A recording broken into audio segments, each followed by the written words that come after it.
आज की वीडियो में हम बात करने वाले हैं कूलाम के नियम का सदिश रूप। जो विद्युत बल है या कोई सा भी बल है, बल सदिश राशि है और सदिश राशि है तो उसके सदिश रूप को बताना आवश्यक है। तो हम सदिश रूप की बात करते हैं। तो देखिए,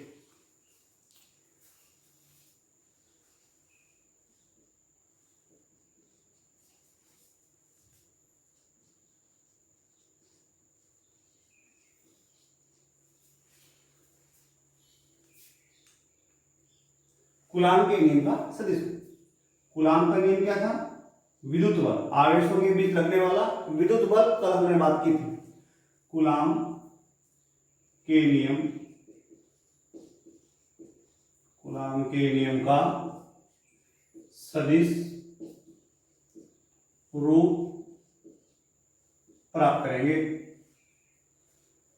सबसे पहला काम है, मैं यहां पर कुछ बातें लिखने वाला हूं तो चित्र से लिख लूंगा। डायग्राम चित्र बनाते हैं। थोड़ा किताब से अलग चित्र है, ये दो आपसे देखिए। कूलाम का जो नियम है विद्युत बल के लिए, विद्युत बल दो आवेशों के बीच लगेगा तो दो आवेश बनाने होंगे। तो मैं यहां पर एक आवेश तो यहां बना देता हूं और दूसरा आवेश यहां बना देता हूं। ये दो आवेश बना दिए, कल हम बात कर चुके हैं। अब जो ये आवेश हैं, इन आवेशों का नाम दे देता हूं। मैंने कह दिया इस आवेश का नाम है Q1 और इस वाले का नाम दे दिया Q2। अपनी इच्छा अनुसार नाम दे सकते हैं।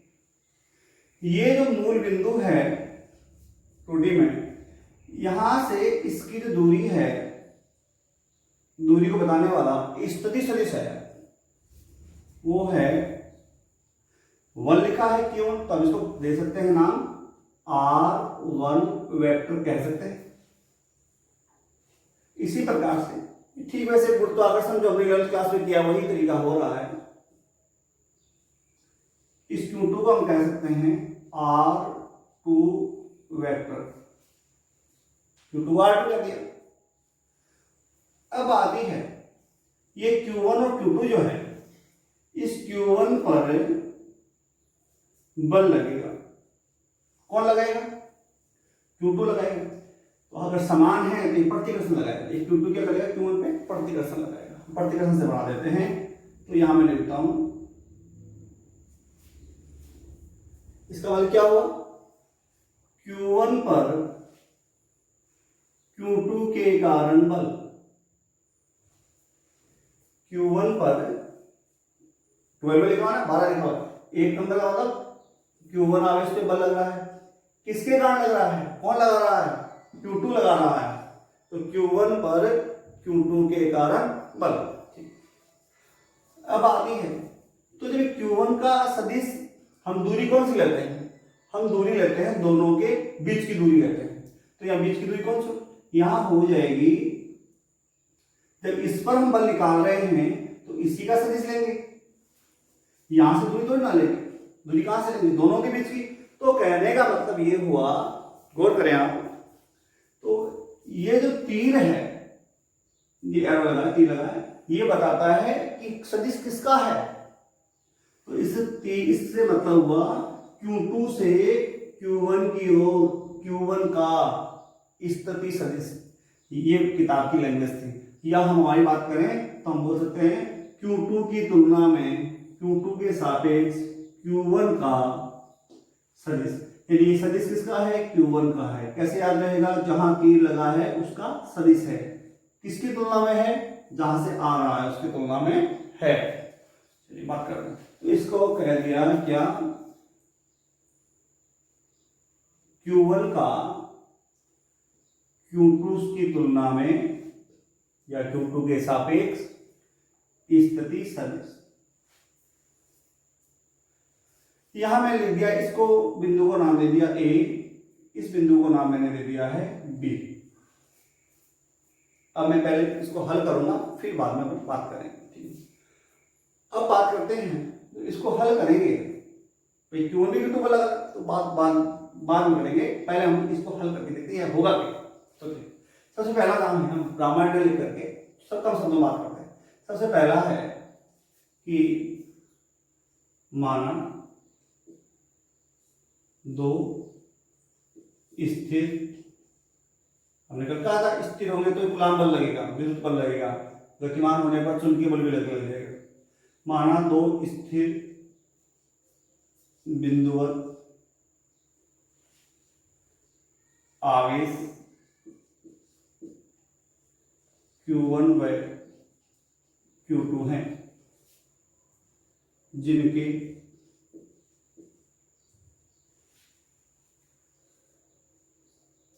मूल बिंदु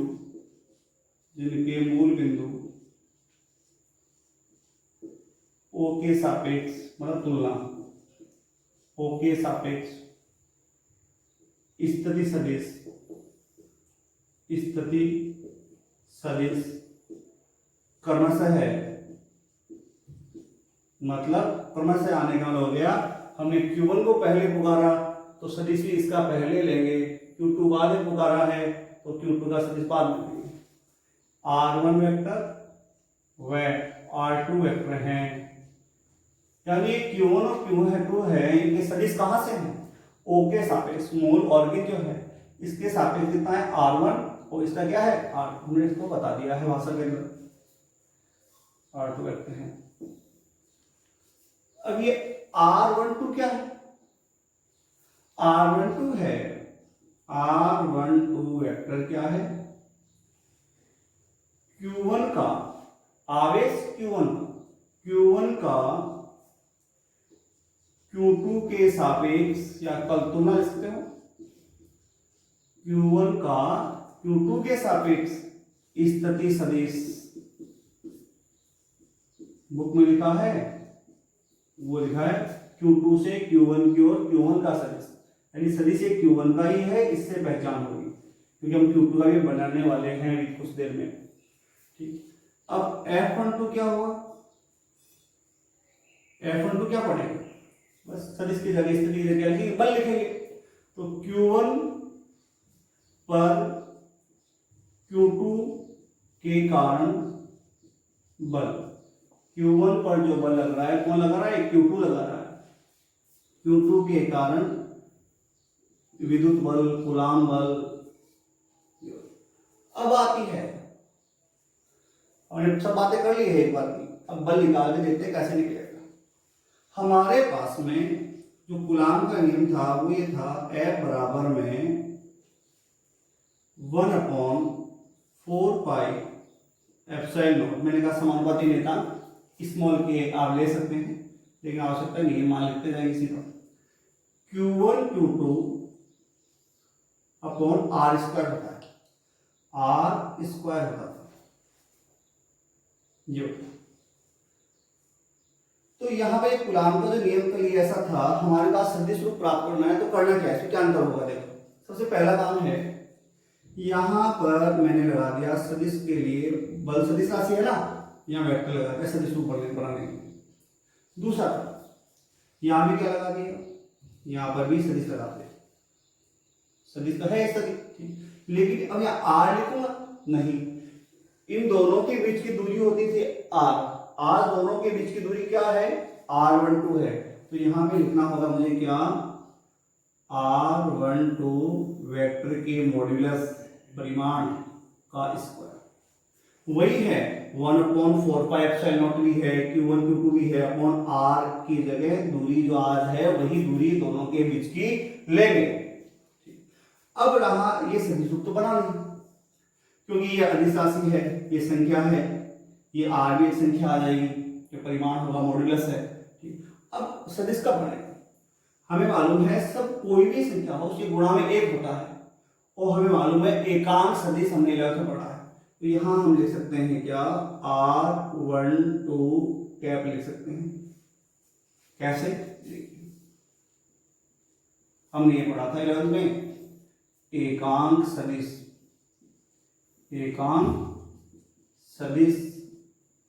क्या होता था?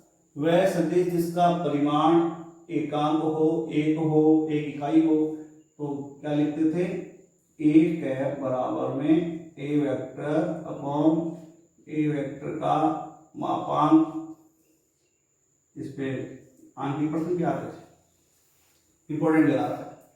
तो यहां से हम ये लिख के एक की जगह लिख सकते हैं, एक मान जहां भी हो गई हम लिख सकते हैं ताकि सदिश बन जाए, ये भी सदिश सदिश दोनों भाग सदिश हो गए तो बराबर था। अब आती एफ वेक्टर बराबर में 1/4 pi epsilon not Q1 Q2 upon R12 vector के मापांक का स्क्वायर इनटू, ये R12 कैप जो है इसकी जगह हम क्या लिख सकते हैं, R12 कैप, यहां पे A कैप है ऐसा लिख देता हूं मैं, इसलिए R12 कैप बराबर में A के जगह मैंने R12 लिख दिया, कैप कैप थी, बराबर में A की जगह मेरे को R12 लिखना है, जहां जहां A है वहां पे मैं R12 लिखूंगा। R12 वेक्टर का मापांक।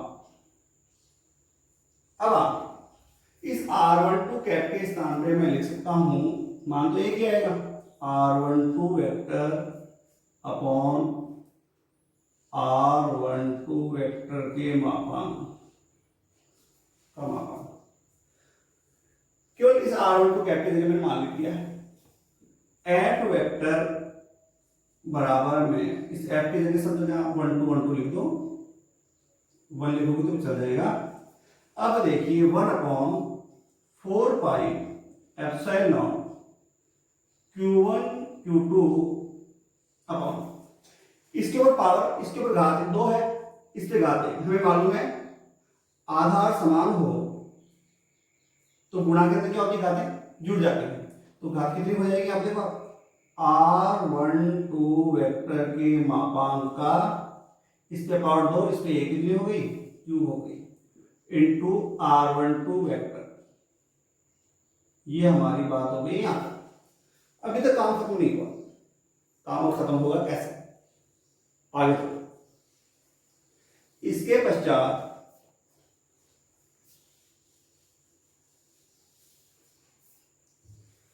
यहां से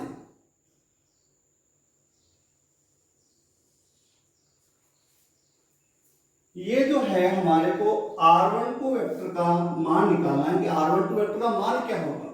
तो आपको मैंने इंपॉर्टेंट बता रखा था 11th क्लास में कि सदिश योग नियम, सदिश योग नियम जो था, त्रिभुज नियम जो था वो क्या था, यदि दो सदिश एक ही क्रम में किसी त्रिभुज की दो भुजाओं को व्यक्त करें तो विपरीत क्रम में तीसरी भुजा उन दोनों के योग सदिश को व्यक्त करेगी।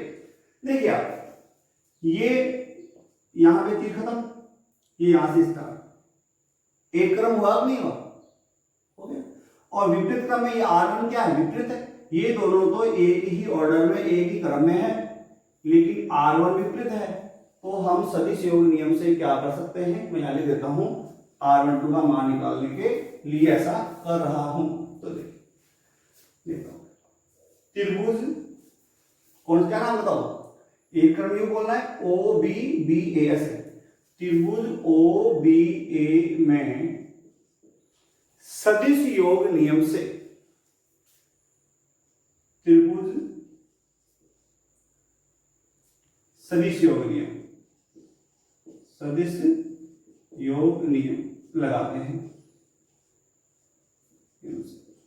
क्या मैं नियम लिखूंगा नहीं, मैंने बोल दिया है, सीधा लिखा, एक ही क्रम में O B vector plus B A vector तो है एक क्रम में, इन दोनों का योग सदिश बराबर होगा विपरीत वाली भुजा के ओ ए वेक्टर।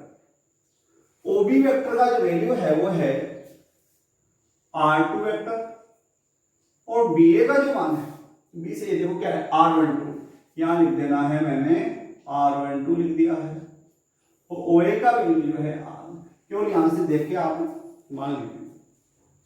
हमें मान किसका चाहिए, R12 का चाहिए रखने के लिए, तो R12 का मान चाहिए, R12 यही रह गया, R12 वेक्टर यही रह गया, R1 वेक्टर माइनस R2 उधर जाएगा, माइनस का हो जाएगा, ये R12 का मान आ गया। अब हम इसको हमारी सुविधा के लिए इसको मैं कहता हूं समीकरण नंबर 1 और इसे कह देता हूं समीकरण नंबर 2। समीकरण 1 में समीकरण 2 से मान रख दे मैं, समीकरण 1 में समीकरण 2 से मान रखने पर रखते हैं। समीकरण 1 था F12 वेक्टर Q1 पर Q2 के कारण बल, विद्युत बल, कूलाम बल बराबर 1/4 pi epsilon not Q1 Q2। अब मान लेता हूं भैया, देखना R12 जो था यहां पर उस पर क्यूब लगा था, ये मैंने क्यूब लगा देना है। R12 के स्थान पर क्या लिखूंगा समीकरण 2 से, R1 vector minus R2 vector into, यहां पर भी R12 वेक्टर लिखा हुआ है, इसकी जगह क्या लिख दूंगा R1 vector minus R2 vector. ये हमारे पास में Q1 पर Q2 के कारण लगने वाले विद्युत बल का, कूलाम बल का सदिश रूप आ गया है। गौर करने लायक बात है, हम न्यूमेरिकल सभी टॉपिक्स पे करेंगे, पहले नोट्स कंप्लीट हो जाएं, फिर साथ साथ में लास्ट में करते हैं, फिर सुन लीजिए। इसमें आप एग्जाम्पल कर रहे हैं, किसी टॉपिक को समझने का तरीका है, आप उस पर एग्जाम्पल्स करें, उदाहरण करें। अब इसमें देखो जैसे दो सदिश दे देगा आपको R1 R2, वो आप, इसका मतलब तो ये हुआ परिमाण निकालना। आपको परिमाण कैसे निकालते थे, मान लीजिए आपको ये दे दिया R1 वेक्टर का मान है 2i cap plus 3j cap minus 4k, ये मान। R2 का मान लीजिए आपको दिया हुआ है उदाहरण में, एग्जाम्पल में, आंकिक प्रश्न में ये दे दिया आपको 5 cap plus 6j cap minus plus 7k cap. तो पहला काम तो आपका ये है, R1 में से R2 घटाओ, R1 में से R2 आपने घटा दिया, ठीक है। घटाने पे एक मान हो जाएगा, अभी दो टुकड़े हो रखे, i के दो मान है, 2 में से 5 गए कितना बचेगा -3 आ गया, 3 में से 6 गए कितना आ गया -3 आ गया, -4 में से गए कितना आ गया -11 आ गया। तो ये मान एक सदिश बन गया। फिर उसका परिमाण कैसे निकालते थे, परिमाण निकालते थे u, i कैप के गुणांक का स्क्वायर प्लस j कैप के गुणांक का स्क्वायर प्लस k कैप के गुणांक का स्क्वायर, ये हमारा परिमाण। ये तो संख्यात्मक मान आ जाएगा, ये क्या हो, फिर उसकी घात 3 मतलब क्यूब निकाल देंगे। तो यहाँ पे परिमाण नहीं है, ये मापांक नहीं है, यहाँ तक केवल सदिश जो बना वाले घट करके वही रहेगा।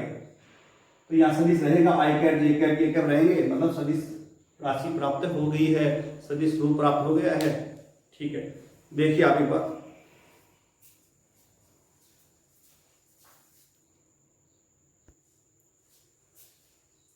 अब सुनिए, अब इसी में कुछ परिवर्तन करता हूं मैं। क्या परिवर्तन ये है, अभी हम बात कर रहे थे F12, क्या Q1 Q2 पे बल नहीं लगा रहा है, लगा रहा है, तो इधर लिख देता हूं मैं F21 वेक्टर, मतलब Q2 पर Q1 के कारण बल, ठीक है।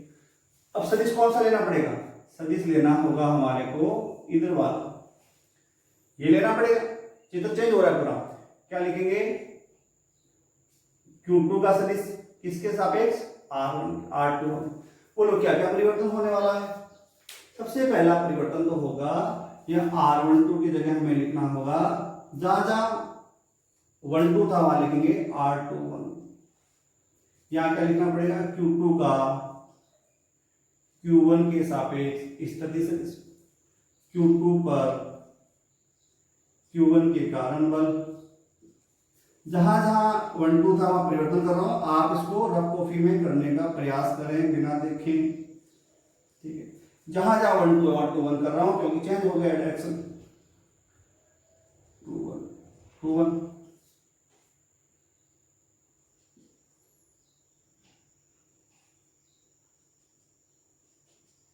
तुलना मालूम चलेगी क्या अंतर है।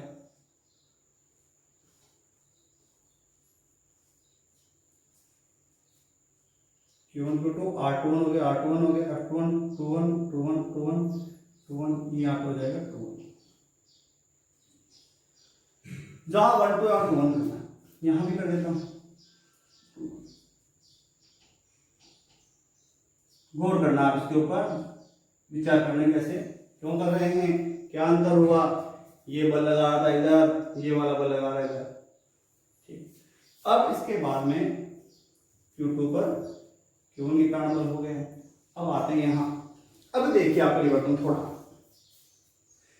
अब हम बात कर रहे हैं R21 का मान निकालना है। एक क्रम में कौन हुआ, OA और AB एक क्रम में हुए, तो यहाँ परिवर्तन हो गया। यहाँ लिखेंगे त्रिभुज OAB में त्रिभुज सदिश योग नियम से यहां से परिवर्तन होने वाला है। क्या होगा, कौन हुआ, हमें निकालना R21, ये इधर जाना। हम बोलेंगे एक क्रम में कौन है, OA vector plus AB vector, तो एक क्रम में है। विपरीत कौन है, विपरीत है OB वेक्टर, विपरीत है। यदि त्रिभुज की दो भुजाएं समान एक ही क्रम में समान रूप से व्यक्त करेंगी तो विपरीत क्रम में तीसरी भुजा उन दोनों के सदिश योग को व्यक्त करेगी। अब देखिए OA का मान था R1 वेक्टर, R2 वेक्टर जो हमें निकालना है, प्राप्त करना है, R2 vector, R21 vector equals to R2 vector minus R1 vector.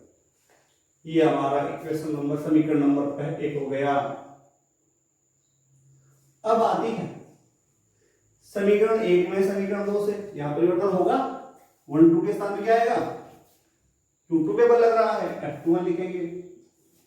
यहां क्या हो जाएगा, R21 का मान है R2 माइनस R1 है, R2 माइनस R1 है। ये आपको मैंने एग्जांपल दिया। अब बात ये आती है, ये हमारे पास F21 का मान प्राप्त हो चुका है। आप इसको देखिए एक बार। अब सुनिए, दोनों में क्या देखना है, F12 और F21 में क्या अंतर था। F12 हमारे पास में आया था, F12 वेक्टर बराबर में आया था 1/4 pi epsilon not Q1 Q2 R1 vector minus R2 vector के मापांक का cube into R1 vector minus R2। क्या अंतर है बताइए, अंतर छोटा सा अंतर है, ये मान सेम है। अगर ये माइनस का आएगा तो भी ये क्या होगा, बाहर प्लस का आने वाला है, ये माइनस का तो बाहर प्लस का आने वाला है क्योंकि मापांक है। लेकिन यहां देखो R2 माइनस R1 और ये R1 माइनस R2, यानी माइनस का अंतर है, इन दोनों में माइनस का अंतर है। अगर मैं माइनस कॉमन ले लूं यहां से, अगर मैं यहां माइनस कॉमन ले लूं तो क्या हो जाएगा, हो जाएगा F21 वेक्टर बराबर में माइनस F12 वेक्टर। गौर करना बात है, आपने क्या कहना चाह रहा हूं। अगर मैं यहां माइनस कॉमन लूंगा तो ये बन जाएगा R2 माइनस R1 हो जाएगा, ऊपर भी R2 माइनस R1 है, नहीं समझे, R2 माइनस R1 है, इसको R2 माइनस R1 बनाना है, माइनस को मैं बाहर कॉमन लूंगा तो R2 तो हो जाएगा प्लस, कॉमन लेते ही ये यहां हो जाएगा R2 माइनस R1 हो जाएगा और बराबर हो गए दोनों। तो कहने का मतलब ये हुआ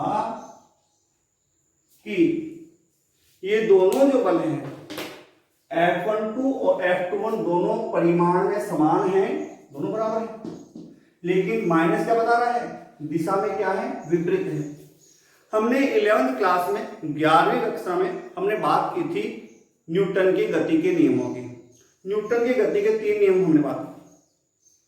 तीसरा नियम हमने बात की कि क्रिया प्रतिक्रिया नियम। जब एक वस्तु दूसरी पर बल लगाती है तो दूसरी भी प्रथम पर समान परिमाण का बल लगाती है विपरीत दिशा में। तो यहां भी ऐसा हो रहा है, दोनों पे बल परिमाण में समान और दिशा में क्या है, ये इस पर बल लगा रहा है इधर और ये बल लगा रहा है इधर। हम कह सकते हैं, किताबी भाषा में कहें कि कूलाम का नियम न्यूटन के तृतीय नियम, गति का तृतीय नियम क्रिया प्रतिक्रिया के रूप का है। समान परिमाण में और दिशा में विपरीत बल लगाते हैं आवेश एक दूसरे के ऊपर। ठीक है, अब साफ कर देता हूँ, फिर लिख देते हैं, आज की बात खत्म करते हैं।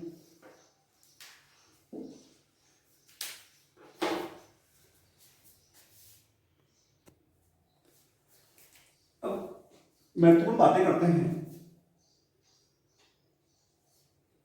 कूलाम के नियम से संबंधित, कूलाम के नियम से संबंधित महत्वपूर्ण बातें क्या है?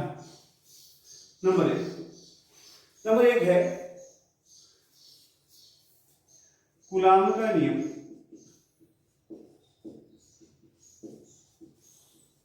न्यूटन के गति के तृतीय नियम। क्या था तृतीय नियम? तीसरा नियम क्या था न्यूटन की गति का? क्रिया प्रतिक्रिया के समान है। क्यों? क्योंकि दोनों आवेश परिमाण में तो समान और दिशा में क्या लगाते हैं? विपरीत दिशा में बल लगाते हैं। जितना एक बल लगाता है दूसरे को, उतना ही दूसरा उस पर बल लगाता है, इसलिए हम कह सकते हैं। नंबर 2, कूलाम बल द्वारा, कूलाम बल द्वारा किया गया कार्य विस्थापन के पथ पर निर्भर नहीं करता है। विस्थापन के पथ पर, ये मैंने बता रखा आपको, संरक्षी बल वाली बात है। विस्थापन के पथ पर निर्भर नहीं करता है।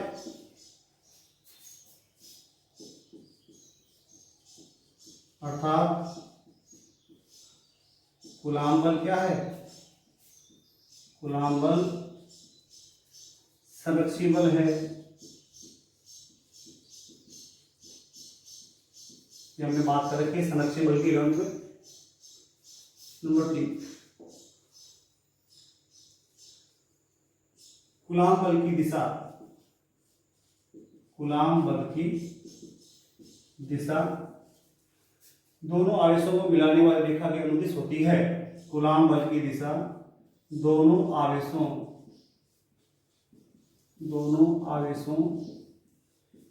मिलाने वाली रेखा के अनुदिश होती है। इसका मतलब क्या हुआ? अर्थात कूलाम बल क्या है? केंद्रीय बल है। अर्थात कूलाम बल केंद्रीय बल है। नंबर 4, कूलाम बल व्युत्क्रम, कौन बातें होगा? व्युत्क्रम बल के नियम का पालन करता है।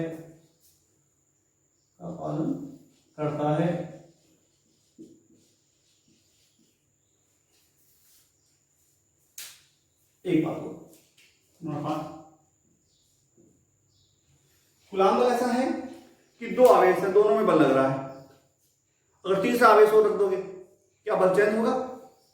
अगर दो आवेश हैं, एक आवेश ये रहा, एक ये रहा, इनमें बीच में बल लग रहा है, और मान लो तीसरा आवेश है, चौथा आवेश, दो आवेश यहाँ पे मौजूद हैं, तो क्या इनके बीच लगने वाला बल कम हो जाएगा या ज्यादा हो जाएगा? ना तो कम होगा ना ज्यादा होगा, यानी दोनों आवेशों के बीच लगने वाला बल अन्य आवेशों की उपस्थिति से अप्रभावित रहता है, प्रभावित नहीं होता है। दो आवेशों के मध्य लगने वाला कूलाम बल या विद्युत बल अन्य आवेश की उपस्थिति, अन्य आवेश की उपस्थिति से प्रभावित नहीं होता है, प्रभावित नहीं होता है, फर्क नहीं पड़ेगा कोई, जितना है पहले उतना ही, इसलिए हम चारों का सिद्धांत बात करेंगे। अब देखिए छोटी सी दो बातें रह गई हैं। कूलाम के नियम की सीमाएं, कूलाम का नियम कहां तक लागू होगा, मतलब कहां लागू नहीं होगा, कहां होगा, तो दो बातें बनी।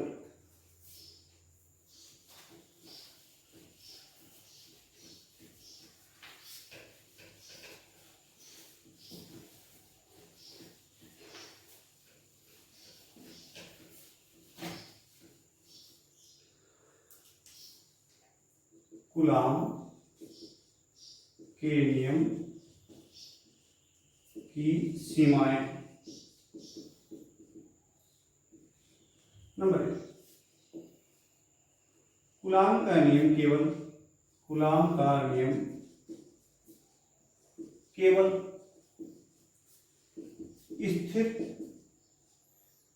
बिंदुवत आवेशों के मध्य लागू होता है, के मध्य ही लागू होता है। अगर आवेश स्थिर होंगे तो ही लागू होगा, हमने पहले भाषा में इसको लिख लिया। दूसरी बात है लास्ट, आवेशों की मध्य दूरी, आवेशों की मध्य दूरी 10⁻⁻15 मीटर कोटि या इससे कम, इससे कम होने पर, इससे कम होने पर, इससे कम होने पर कूलाम नियम, कूलाम नियम लागू नहीं होता है। क्यों नहीं होता? क्योंकि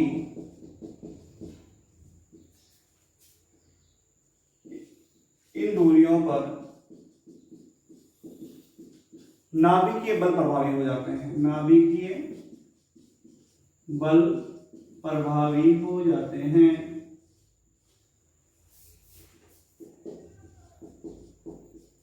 इसका मतलब हुआ अगर 10⁻⁻15 मीटर या इससे कम दूरी होगी तो कौन सा बल लगेगा, नाभिकीय बल, प्रबल बल, नाभिकीय बल लगने लगेगा, कूलाम का बल वहां पर नहीं लगेगा। आज की बात ये खत्म करते हैं, अगली वीडियो में बात करेंगे, इसके एग्जाम्पल आप करना।